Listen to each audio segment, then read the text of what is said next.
kaikai luna mai o nā mea una no o nā mele e ho mai e ho mai e ho mai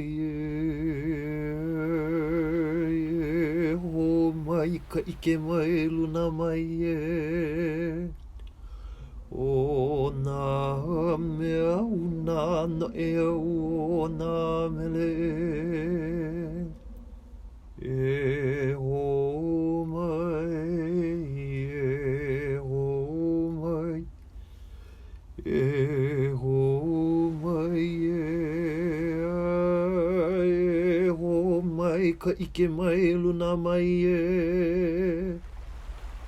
o nā mea una no o nā mele e ho mai e ho mai e ho mai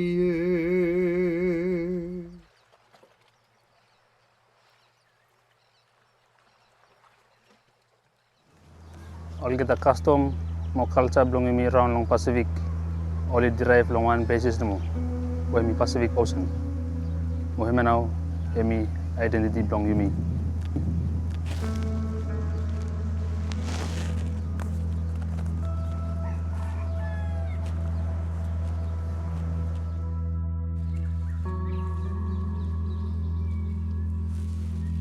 Graun, wara, na solwara, emi strong bimi, wanem, emi save givim kaikai, na gudpla sidaun.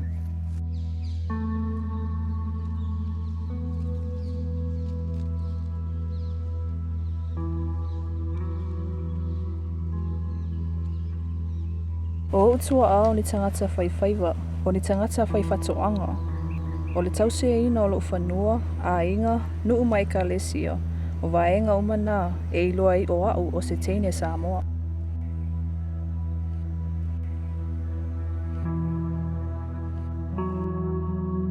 Nanda dui vanua kena ia umbula e nanda matani diva maringeti. E te donu menda marroe e na bukunra na nanda kawa muri mai.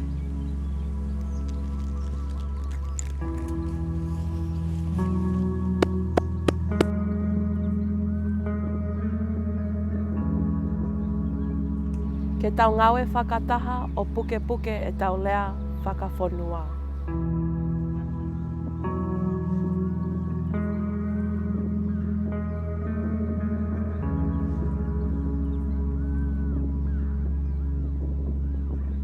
I am a Pacific Islander.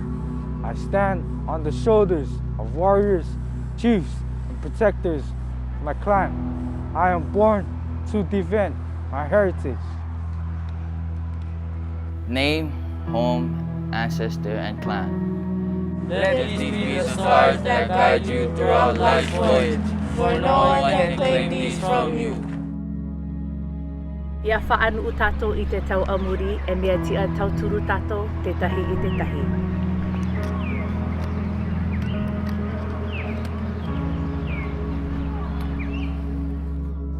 As individuals, we are waves. As a community, we are the ocean. Together, we are Oceania.